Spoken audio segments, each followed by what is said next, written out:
ذرا تصور کیجیے، ایک نوجوان کو آگ میں ڈالا گیا، قید کیا گیا اور آخر کار بھوکے شیروں کے گلے میں پھینک دیا گیا۔ مگر صبح جب دروازہ کھولا گیا تو شیر اس کے قدموں میں بیٹھے تھے اور وہ اللہ کے حضور سجدے میں تھا۔ یہ کسی فلم کی کہانی نہیں، یہ اللہ کے سچے نبی حضرت دانیال علیہ السلام کا ایمان افروز واقعہ ہے۔ حضرت دانیال علیہ السلام کا زمانہ بنی اسرائیل کے نہایت سخت اور آزمائش بھرے دور کا زمانہ تھا۔ اس وقت ایک ظالم اور جابر بادشاہ حکومت کرتا تھا جس کا نام تھا بختنصر۔ نصر تھا وہ بے حد مغرور، سنگ دل اور طاقت کے نشے میں مست تھا۔ وہ خود کو سب سے بڑا سمجھتا تھا اور اللہ کی بندگی کرنے والوں کو سخت سزائیں دیتا تھا۔ جو بھی اللہ پر ایمان لاتا یا حق کی بات کرتا اسے قید کر لیا جاتا یا قتل کر دیا جاتا۔ لوگ اس کے خوف سے کانپتے تھے اور ہر طرف ظلم و ستم کا دور تھا۔ اسی اندھیرے دور میں بنی اسرائیل کے ایک نیک اور پرہیزگار گھرانے میں ایک بچے نے آنکھ کھولی۔ یہ بچہ حضرت دانیال علیہ السلام تھے۔ بچپن ہی سے ان کی طبیعت بہت پاکیزہ تھی۔ وہ کھیل کود کے بجائے تنہائی پسند کرتے، اللہ کو یاد کرتے، دعا مانگتے اور سجدے میں گر جاتے۔ ان کے چہرے پر نور تھا اور باتوں میں سنجیدگی۔ جو بھی انہیں دیکھتا کہتا کہ یہ عام بچوں جیسا نہیں، اس کے اندر کوئی خاص بات ہے۔ جب وہ ابھی کم عمر ہی تھے کہ بختنصر نے بنی اسرائیل کے شہر پر حملہ کر دیا۔ شہر کو آگ لگا دی گئی، گھروں کو لوٹ لیا گیا، بے شمار لوگ قتل کر دیے گئے اور باقیوں کو قیدی بنا لیا گیا۔ عورتیں، بچے اور بوڑھے سب زنجیروں میں جکڑ دیے گئے۔ انہی قیدیوں میں حضرت دانیال علیہ السلام بھی شامل تھے۔ انہیں اپنے گھر والوں سے جدا کر کے بادشاہ کے دربار میں لے جایا گیا۔ بادشاہ نے چند ذہین اور خوبصورت بچوں کو چن لیا تھا کہ انہیں محل میں تعلیم دی جائے اور بعد میں سرکاری کاموں کے لیے استعمال کیا جائے۔ حضرت دانیال علیہ السلام بھی ان میں شامل تھے۔ انہیں زبان، حساب اور درباری آداب سکھائے گئے، مگر ان سب کے باوجود ان کا دل دنیا کی چمک دمک سے بالکل متاثر نہ ہوا۔ وہ راتوں کو اٹھ کر اللہ کے حضور سجدہ کرتے، روتے اور دعا مانگتے کہ یا اللہ مجھے ہمیشہ اپنا بندہ بنائے رکھنا اور ظالموں جیسا کبھی نہ بنانا۔ اللہ تعالیٰ نے ان کی سچائی اور عبادت کو قبول فرمایا اور انہیں خاص علم اور حکمت عطا فرمائی۔ انہیں خوابوں کی تعبیر کا علم دے دیا گیا۔ وہ لوگوں کے مشکل مسائل حل کر دیتے اور اسی دانائی کی بات کرتے کہ بڑے بڑے عالم بھی حیران رہ جاتے۔ رفتہ رفتہ محل کے لوگ بھی ان کی عقل اور سمجھ بوجھ کے متعارف ہو گئے۔ ایک رات بختنصر نے ایک خوفناک خواب دیکھا۔ وہ خواب دیکھ کر بہت گھبرایا گیا، لیکن صبح ہوتے ہوتے اسے خواب یاد نہ رہا۔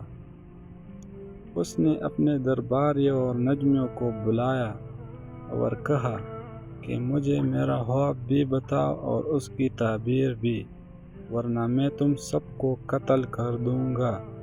سب لوگ پریشان ہو گئے کیونکہ خواب بتانا ناممکن تھا، کس کے پاس جواب نہ تھا۔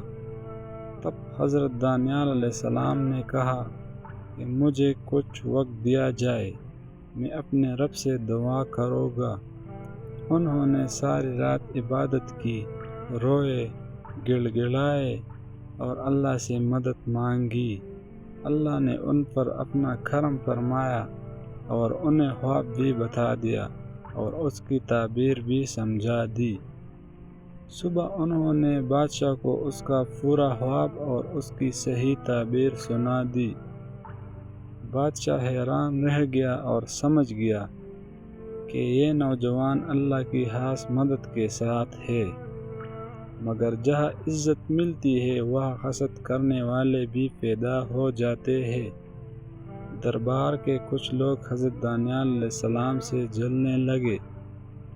انہیں ڈر تھا کہ اگر یہ بادشاہ کے قریب ہو گئے تو ہماری حیثیت ختم ہو جائے گی۔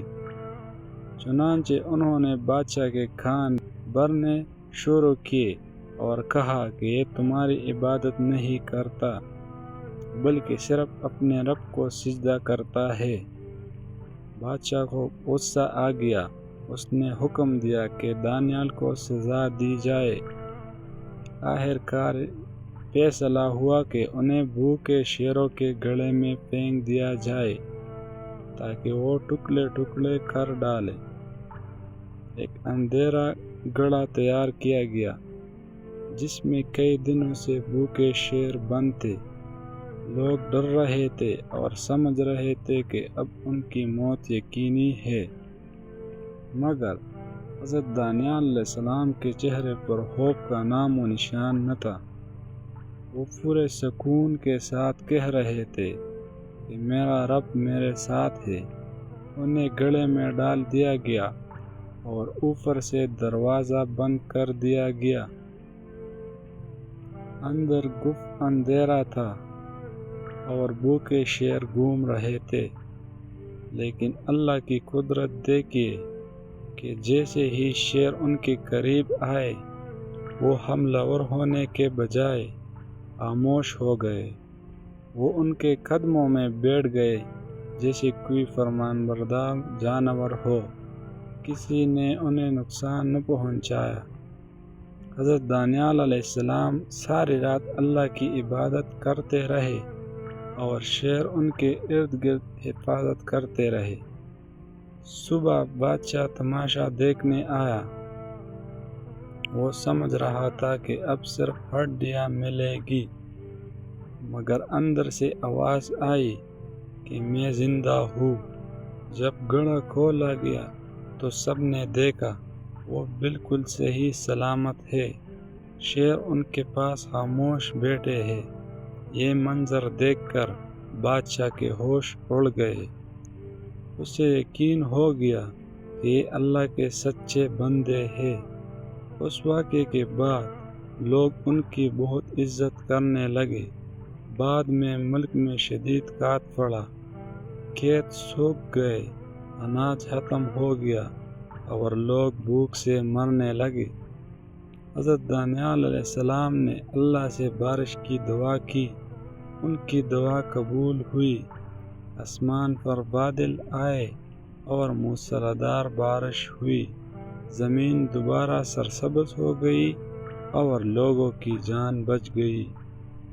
حضرت دانیال علیہ السلام کی پوری زندگی صبر، شکر اور توکل کی مثال تھی۔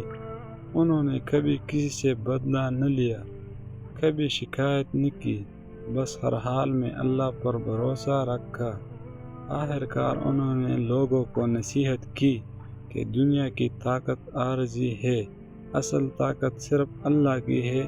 جو اللہ پر بھروسہ کرتا ہے اسے کوئی شکست نہیں دے سکتا۔ پھر ایک دن یہ عظیم نبی اپنے رب سے جا ملے، مگر ان کا واقعہ رہتی دنیا تک ایمان والوں کے لیے ہمت، صبر اور یقین کا پیغام بن گیا۔ یہ ہمیں سکھاتا ہے کہ اگر انسان سچا ہو اور اللہ پر کامل بھروسہ رکھے تو آگ، درندے اور ظالم حکمران بھی اس کا کچھ نہیں بگاڑ سکتے۔